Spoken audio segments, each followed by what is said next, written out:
अहमदाबाद में गुरुवार को हुए विमान हादसे में आगरा के कपल की मौत हो गई। नीरज लवानिया और उनकी पत्नी अपर्णा लवानिया आगरा में अकोला कस्बे के रहने वाले थे। नीरज के चचेरे भाई विनय लवानिया ने बताया कि नीरज अहमदाबाद के वडोदरा क्षेत्र स्थित एक प्राइवेट कंपनी में जॉब करते थे। कई साल पहले वह वहीं पर शिफ्ट हो गए थे। वह अपनी पत्नी अपर्णा को लंदन घुमाने ले जा रहे थे। उनका 10 दिन का टूर था। घटना की जानकारी मिलते ही अकोला गांव के लोग परिवार को सांत्वना देने पहुंचने लगे और गांव में सन्नाटा पसर गया है। नीरज लवानिया वडोदरा की फेदर स्काई विलास कॉलोनी में परिवार के साथ रहते थे। भाई ने बताया, गुरुवार सुबह 9 बजे नीरज ने एयरपोर्ट जाते हुए वक्त उनसे फोन पर बात की थी। वह टैक्सी में थे। उन्होंने अचानक कॉल किया, बताया कि वापस आकर मिलता हूं, मगर फिर दोबारा उनसे संपर्क नहीं हो सका। नीरज के परिजन अहमदाबाद के लिए रवाना हो गए हैं। इस घटना से पूरा देश स्तंभ है। ये बहुत बड़ी घटना है। इसी घटना को लेकर मेरे गांव के मेरे छोटे भाई की तरह नीरज लवानिया, उनकी धर्मपत्नी अपर्णा लवानिया भी लंबे समय से अकोला के मूल निवासी है, लेकिन बड़ोदरा रहते थे। वो भी अहमदाबाद से लंदन के लिए जा रहे थे। जो ये जहाज जो क्रैश हुआ है, इसी जहाज में दोनों थे। इस संपूर्ण क्षेत्र रात से ही और अभी तक सब रुके हुए हैं। हमारे क्षेत्र के माननीय सांसद जी भी रात को 12:30 बजे तक यहाँ रहे हैं। पूरा क्षेत्र भी आज यहाँ सोया नहीं है। पूरे घरों में आपने देखा होगा, सब जेंट्स लेडीजें सब रो रो के बुरा हाल है। घरों में लोगों के घर में चूल्हे भी नहीं चल गए संपूर्ण क्षेत्र में। मध्य प्रदेश के मुरैना जिले के सिविल लाइन थाना इलाके में अंबाह बाईपास कॉलोनी वासियों ने चंदा करके लगाए ट्रांसफार्मर से बिजली चोरी करने वाले होटल संचालक से शुक्रवार को कॉलोनी वासियों का विवाद हो गया। विवाद इतना बढ़ गया कि कॉलोनी वासियों ने होटल संचालक की गाड़ी और होटल पर पथराव कर दिया। तो वहीं बचाव में होटल संचालक ने होटल की छत से हर्ष फायर कर दिया, जिसका वीडियो सोशल मीडिया पर वायरल हो रहा है।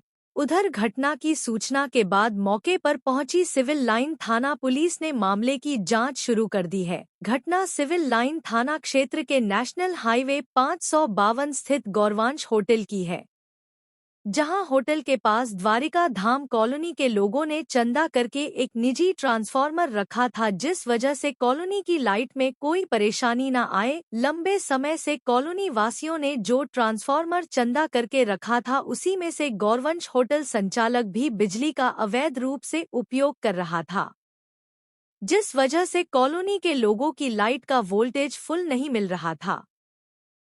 कॉलोनी के लोग इस भीषण गर्मी में परेशान हो रहे थे। वह पिछले 1 हफ्ते से होटल संचालक से लगातार कह रहे थे कि आप अपनी लाइन को अलग कर लीजिए, लिहाजा ट्रांसफार्मर कॉलोनी वासियों ने चंदा करके लगाया था, जिसके बाद भी होटल संचालक ने लाइन अलग नहीं की।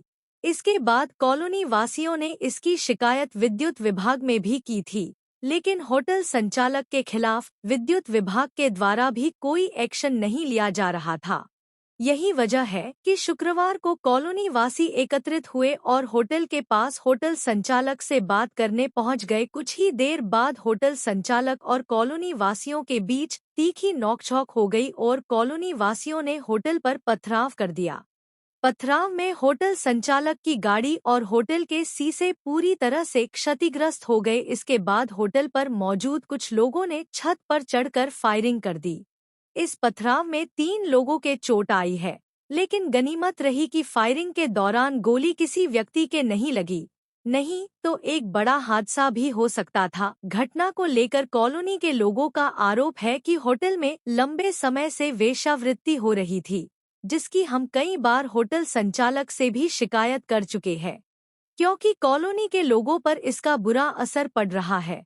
उसके बाद भी होटल संचालक ने अवैध धंधे जो चल रहे थे उन पर रोक नहीं लगाई जा रही थी, जिसे लेकर शुक्रवार को कॉलोनी के लोगों का होटल संचालक पर गुस्सा फूट गया।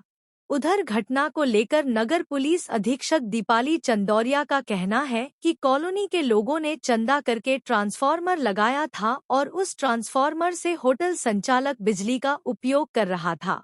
इस बात को लेकर विवाद हुआ है। हालांकि कॉलोनी वासियों का कहना है उसकी तहकीकात की जा रही है। अगर इस तरीके की कोई अवैध गतिविधियां होटल में संचालित हो रही थी तो अवश्य ही होटल संचालक के खिलाफ कठोर कार्यवाही की जाएगी। विवाद कुछ डीपी का मैटर है, केवल उन्होंने कोई ढार फार देते नहीं है, उन्होंने केवल जबरदस्ती केबल डाल रहे थे। मैं घर से बाहर गया था, मेरे ऊपर 7-8 लोग थे, उन्होंने डंडों से प्रहार किया, बंदूक अंदाज से फायरिंग की है। और मैं आर्मी में हूँ, मेरी 3 दिन की छुट्टी बची है, फिलहाल मैं जैसलमेर में पोस्टिंग हूँ। और ये इसमें कोई होटल फोटल नहीं है, इसमें वेश्यावृत्ति चलती है, शाम को लड़कियां आती है, सुबह टाइम से निकल जाती है। इसकी जांच होनी चाहिए, कौन चल रहा है हमारा घर सामने है, और जो लड़कियां औरतें उन पर गलत प्रभाव पड़ रहा है, इसकी जांच होनी चाहिए। क्या कौन लड़कियां कौन आती है? ये पंडित लोग हैं, गौरव वंश के नाम से होटल है इनका। कब चल रहा है होटल? अभी फिलहाल 1-2 महीने से चल रहा है। संजय नाम है उसका, पंडित है। कोई होटल नहीं है, वो वेश्यावृत्ति चल रही है, इतना मुझे पता है। मैं शाम को देखता हूँ, मेरा घर सामने। द्वारका धाम कॉलोनी में होटल के पीछे एक डीपी लगी हुई है। तो डीपी जो कि मोहल्ले की थी और गौरवांश वालों ने अभी कनेक्शन नहीं ले रखा था, तो ये ज़बरदस्ती उस पर कनेक्शन लगा रहे थे अपने होटल का। तो इसका विरोध जो है मोहल्ले वासियों ने किया और इसी पर से मोहल्ला वासी और इनके विरुद्ध में ऐसा वातावरण बन गया जिस पर से गौरवांश होटल वालों ने फायरिंग की है, उस पर ऊपर दूसरी मंजिल से फायर की है। सर, एक गाड़ी भी जब्त की है, उसमें कुछ बदमाश आए थे। हाँ, फरियादी पक्ष का ऐसा कहना है कि स्कॉर्पियो ब्लैक कलर की गाड़ी से जो हमें स्पॉट पर मिली थी, और उससे ही आरोपीगण आए थे। क्या लगता है कहाँ के लोगों ने क्यों इस तरीके से फायरिंग करना, हथियार अवैध से गए थे? अब इस संबंध में जांच की जा रही है। संजय, कितने लोगों ने खिलाफ मामला दर्ज किया? अभी कितने लोगों को गिरफ्तार कर लिया? अभी 3 लोगों को हमने प्राथमिक दृष्टि से बिठाया है और जो है शेष आइडेंटिफाई होते जाएंगे, वैसे हम उनको पकड़ेंगे। सर, व्यापार का काम चलता है, कुछ अड़ोसी पड़ोसी भी देखते हैं। अभी इस संबंध में अभी सूचना प्राप्त नहीं हुई थी थाने स्तर पर, और मैंने जो है अगर इस प्रकार की सूचना प्राप्त होती है तो इस संबंध में कार्रवाई की जाएगी। अभी थाना सिविल लाइन क्षेत्र में होटल गौरवांश जो है अम्बा बाईपास रोड पर स्थित है, उसके पीछे जो होटल के पीछे डीपी लगी हुई है, उसी को लेकर इन लोगों का विवाद हुआ, जिसमें दोनों तरफ से फायरिंग हुई, जिसमें होटल संचालक जो है उसकी होटल की जो बिल्डिंग है, व्यक्ति जो है उसमें फायरिंग करता हुआ दिखाई दे रहा है। और पुलिस के जैसे ही संज्ञान में मामला आया, पुलिस द्वारा तुरंत मौके पर पहुंचकर कार्रवाई की गई और होटल संचालक और इन लोगों को गिरफ्तार कर लिया गया और उसमें प्रकरण भी पंजीबद्ध किया गया। मैम, विवाद का कारण क्या है? विवाद का कारण प्रथम दृष्टया अभी ये समझ में आया है कि जो होटल के पीछे जो डीपी लगी हुई है, मोहल्ले वासियों का कहना ये है कि वो डीपी उन लोगों के द्वारा स्थापित करवाई गई थी और जो होटल है उसमें अवैध रूप से तार डाल के अपने बिजली कनेक्शन लिया हुआ था। अब इस मामले की इन्वेस्टिगेशन की जाएगी, जांच में दिया जाएगा कि कौन से तथ्य सही हैं, क्या है। इस आधार पर इन लोगों का ये विवाद है, इस स्थिति तक पहुँच गई। होटल संचालक की बंदी थी। अब इस प्रथम दृष्टया हम लोग इसमें जांच करेंगे और जैसा भी पाया जाएगा, अगर लाइसेंसी हथियार होगा तो उसको निरस्त करवाने के लिए लिखा जाएगा, और अगर अवैध है तो अवैध हथियार के विरुद्ध जो कार्रवाई होती है, आर्म्स एक्ट की धाराएं इजाफा की जाएंगी और इसमें बिल्कुल कठोर कार्रवाई की जाएगी। मोहल्ले वासियों का कहना है कि बाहर के भी बदमाश आए थे गाड़ियों से भरकर, उन्होंने भी पथराव की जाए। इस तरीके की भी अगर सूचनाएं हैं तो हम उसको जांच में लेंगे, इन्वेस्टिगेशन करेंगे और अगर ये चीजें सही पाई जाती हैं तो उन्हें भी आरोपी बनाया जाएगा। कुख्यात अपराधी जितेंद्र उर्फ जीतू चंबल, तेजपाल ठाकुर, जितेंद्र राठौर उर्फ जीतू जोड़ी गिरफ्तार। मामला अनुसंधान के दौरान पुलिस ने जीतू जोड़ी से स्कॉर्पियो गाड़ी को किया बरामद, साथ ही बदमाश शिवराज राजपूत से एक पिकअप गाड़ी की बरामद। एंटी गैंगस्टर टास्क फोर्स ने कुख्यात अपराधी जितेंद्र उर्फ जीतू चंबल तेजपाल ठाकुर को धौलपुर से किया था गिरफ्तार, जिनके कब्जे से आधुनिक हथियार AK-47 समेत 34 जिंदा कारतूस किए थे बरामद। गिरफ्तार किए गए बदमाशों की निशानदेही पर बदमाश शिवराज राजपूत को जयपुर और जितेंद्र राठौड़ उर्फ जीतू जोड़ी को चूरू से किया था गिरफ्तार। जीतू जोड़ी के कब्जे से AK-47 समेत 2 मैगजीन की थी बरामद। कोर्ट ने जितेंद्र उर्फ जीतू चंबल, तेजपाल ठाकुर और शिवराज राजपूत को न्यायिक अभिरक्षा में भेजा। जितेंद्र उर्फ जीतू जोड़ी का कोर्ट ने 3 दिन का दिया है PC रिमांड। अब सोमवार को पुलिस जितेंद्र उर्फ जीतू जोड़ी को कोर्ट में करेगी पेश। पुलिस ने किया है बड़ा दावा, अनुसंधान में खुलेंगे बड़े मामले। मनिया थाना प्रभारी रामनरेश मीणा कर रहे जांच। प्रतियोगी बच्चों के लिए बेहतरीन होगी आधुनिक लाइब्रेरी। लाइब्रेरी को लेकर विद्या विकास मंच का हुआ गठन। धौलपुर शहर में शुक्रवार को विद्या विकास मंच धौलपुर की बैठक जिला कलेक्टर श्रीनिधि BT के मुख्य आतिथ्य में संपन्न हुई, जिसमें उन्होंने धौलपुर जिले में सभी प्रतियोगी परीक्षाओं की तैयारी को लेकर एक अत्याधुनिक लाइब्रेरी के निर्माण को लेकर चर्चा की। उन्होंने कहा कि जिले में ऐसी लाइब्रेरी हो जो कि जिला मुख्यालय पर प्रतियोगी परीक्षाओं की तैयारी करने वाले विद्यार्थियों को बेहतरीन सुविधा उपलब्ध करा सके। जिला पुलिस अधीक्षक सुमित मेहरड़ा ने बताया कि हमारा देश जरूरतमंद होनहार विद्यार्थियों को गुणवत्तापूर्ण प्रतियोगी परीक्षा के लिए पाठ्य सामग्री उपलब्ध कराना है। इसके अलावा कल्चर एक्टिविटी करना है। विषय विशेषज्ञ द्वारा समय समय पर गाइडेंस का भी प्रावधान रहेगा। सीईओ जिला परिषद एन सोमनाथ ने कहा कि यह लाइब्रेरी धौलपुर जिले वासियों के द्वारा स्वयं उनके लिए होगी, जो कि काफी उपयोगी साबित होगी। उन्होंने कहा कि अधिक से अधिक लोगों को इससे जोड़कर और कमेटी बनाकर इसकी नियमित मॉनिटरिंग की जाए। विद्या विकास मंच की ओर से संजय शर्मा ने बताया कि पहचान पत्र के माध्यम से विद्यार्थियों को लाइब्रेरी में प्रवेश दिया जाएगा और उनको पेयजल, रोशनी व शौचालय की उत्तम व्यवस्था करना हमारा उद्देश्य है।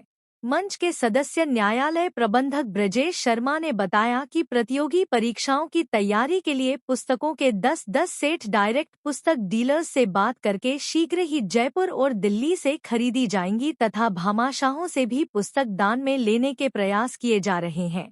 बैठक में जिला परिवहन अधिकारी Gaurav Yadav, Murari Lal Singhal, doctor Ramavtar Agarwal, Rotary club अध्यक्ष गौरव, रोहित सरीन, मोहम्मद जाकिर हुसैन, राजवीर सिंह, लाइब्रेरियन उपेंद्र शर्मा व मुकेश सक्सेना सहित सभी सदस्यों ने अपने महत्वपूर्ण विचार रखे।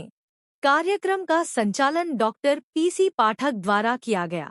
इस अवसर पर वर्तमान लाइब्रेरी और प्रस्तावित लाइब्रेरी की पीपीटी का प्रदर्शन किया गया।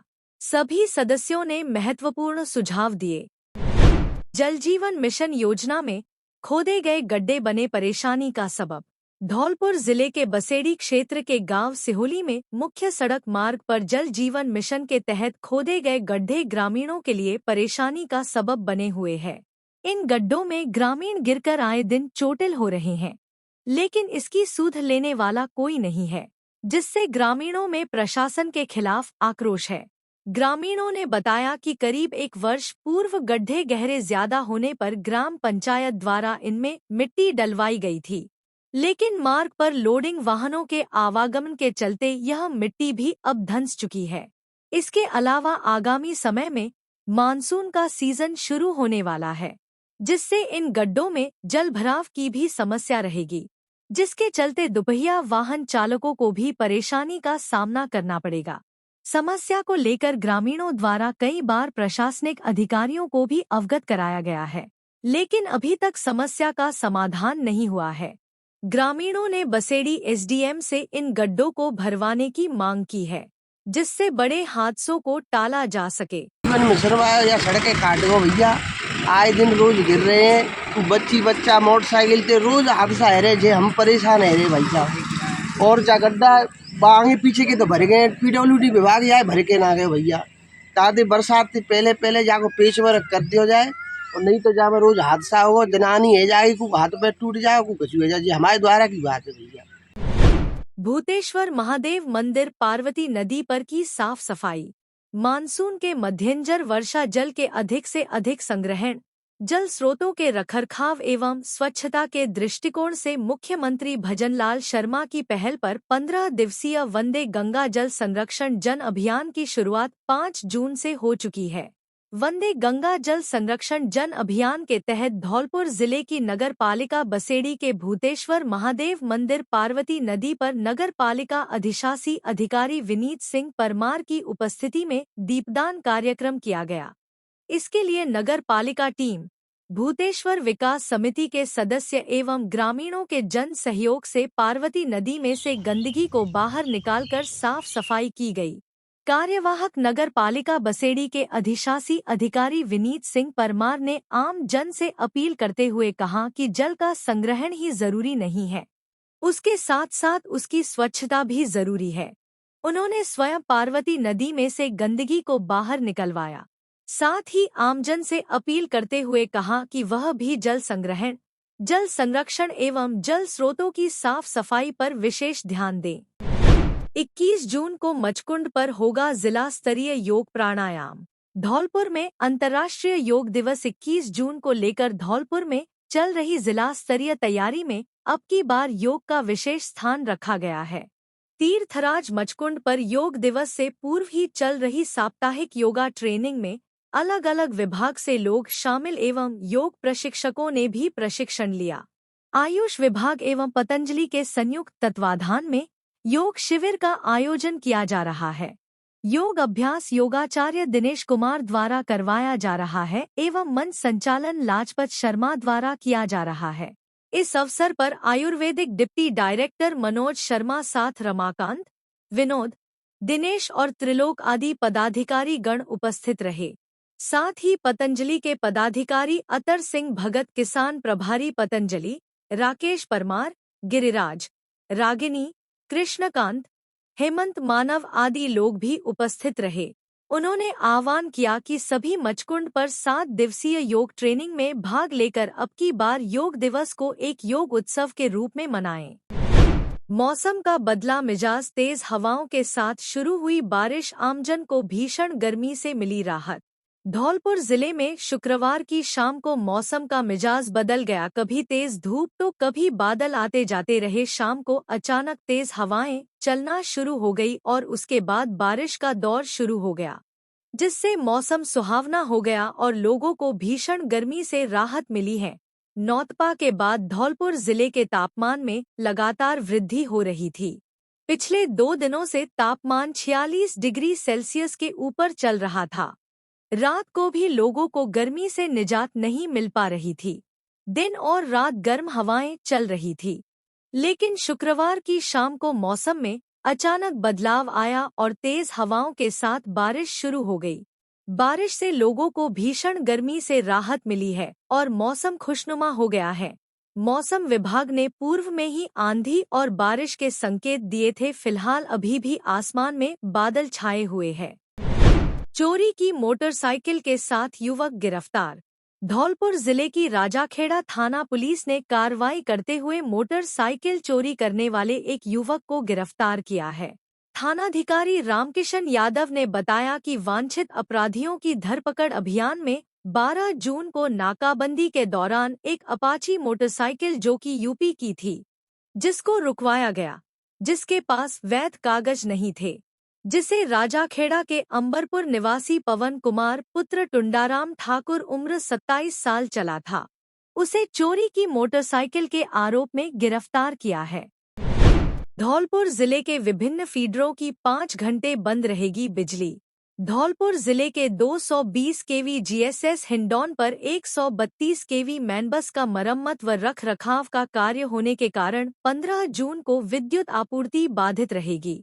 अधिशासी अभियंता 220 केवी जीएसएस राजस्थान राज्य विद्युत प्रसारण निगम लिमिटेड भूदेव अवस्थी ने बताया कि धौलपुर जिले के 132 केवी जीएसएस बसेड़ी के 33 केवी नादनपुर एवं कंचनपुर, 132 केवी जीएसएस बाड़ी के 33 केवी कंचनपुर एवं मत्सूरा, 132 केवी जीएसएस सरमथुरा के 33 केवी बड़ागांव, झिरी एवं भमपुरा तथा 33 केवी समस्त ग्रामीण फीडरों की रविवार 15 जून को सुबह 6 बजे से 11 बजे तक विद्युत आपूर्ति बाधित रहेगी।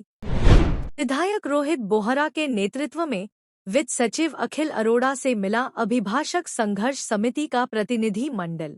धौलपुर जिले के नए कोर्ट परिसर में चैम्बर्स व अन्य सुविधाओं की मांग का है मामला। धौलपुर अभिभाषक संघर्ष समिति धौलपुर का एक प्रतिनिधि मंडल राजाखेड़ा विधायक रोहित बोहरा के नेतृत्व में वित्त मंत्री एवं उप मुख्यमंत्री दिया कुमारी के कार्यालय में वित्त सचिव अखिल अरोड़ा से मिला है। संघर्ष समिति के संयोजक रघुनाथ प्रसाद शर्मा एडवोकेट, सह संयोजक सत्य प्रकाश कौशिक और बार अध्यक्ष प्रशांत हुंडावाल सहित संघर्ष समिति के एडवोकेट गिरीश गुर्जर, आदित्य मिश्रा, ओमवीर, देवेंद्र कुलश्रेष्ठ, अमन भार्गव, वरुण शर्मा आदि ने नए कोर्ट में चैम्बर्स व अन्य सुविधाओं की मांग को लेकर ज्ञापन दिया है। ज्ञापन राजाखेड़ा विधायक रोहित बोहरा के सानिध्य में दिया गया। उन्होंने अधिवक्ताओं का पक्ष रखते हुए बजट आवंटित किए जाने का आग्रह किया, जिनके साथ बसेड़ी विधायक संजय जाटव भी मौजूद रहे।